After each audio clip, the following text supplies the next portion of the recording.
ఎమ్మెల్యేలు ఎంపీలు గెలుచుడుతోటే రాజ్యాంగం సాక్షిగా ప్రమాణం చేసి కొలువుల కూసుంటారు. దేశ సమగ్రతను కాపాడతామని చేతుజాపి ప్రతిజ్ఞ చేస్తారు.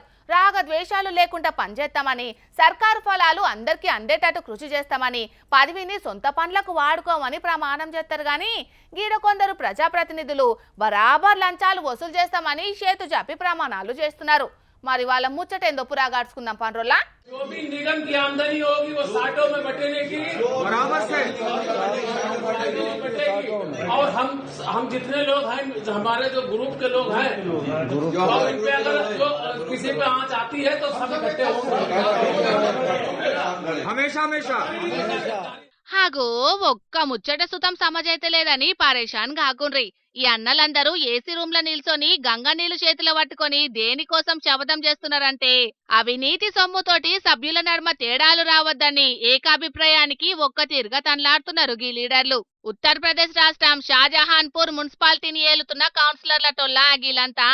అయితే ఒకళ్ళు ఎక్కువ లంచం తీసుకున్నారని, ఒకళ్ళు తక్కువ లంచం తీసుకున్నారని మున్సిపాలిటీకి వచ్చే లంచాలల్లా లీడర్ల నడుమ పెద్ద పంచాది మోపైందట. ఒకళ్ళు ఎక్కువ తీసుకునుడేంది, ఒకళ్ళు తక్కువ తీసుకునుడేంది, ఓ రేటు ఫిక్స్ చేసుకుందాం, వచ్చిన పైసలను అందరం సమానంగా పంచుకుందామని ఏసీ రూమ్లల్లా గంగా నీళ్ల సాక్షిగా తీర్మానం చేసుకున్నారు. నీళ్లు చేట్ల పట్టుకొని కట్టుదాటమని ప్రమాణం సుతం చేసిండ్రు. రాజ్యాంగం మీద ప్రమాణాలు చేసినోళ్ళు భగవద్గీతల మీద ఇమానాలు చేసినోళ్లే దులుపుకుంటున్నారు. అసొంటిది నీళ్లు పట్టి ఇమానం తప్పితే ద్రోహం చేసినట్టేనని తీర్మానం చేసిండ్రు. దేశ ద్రోహం కింద ముద్రేసుడేనని ఇమానం తిన్నారు. అయితే ఈ ప్రమాణం పోయినేడే చేసిండ్రట. కానీ ఎవలో కట్టు తప్పేటాలకు బయటపడుంటది. కంచే చేను మేసిందన్నట్టు ప్రజాస్వామ్యాన్ని కాపాడాల్సినోళ్లే రాజ్యాంగం మీద ఒట్టేసి చేసిన ప్రమాణాన్ని మర్చిపోయినరు. కొత్త ప్రమాణానికి రిబ్బన్ గుంజిండ్రని ముక్కున ఏలేసుకుంటున్నారోల్లా ఓట్లేసి గెలిపించిన జనాలు. దీని మీద విచారణ చేస్తామని అక్కడి పెద్ద ఆఫీసర్లు చెప్తున్నారు. కానీ చెర్ల నీళ్లు పోయి చెరువెనక పడ్డాక ఎన్ని చేస్తే ఏం లాభం తీయండ్రి. ఏ మాట కామాటనే గాని ఈలకున్న నిబద్ధతను మెచ్చుకోవాల్సిందే పోన్రి.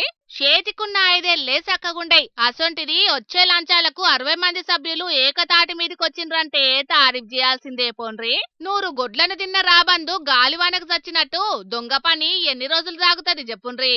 ఇంకో తాప ఓట్లు పడకుంటాయేనా?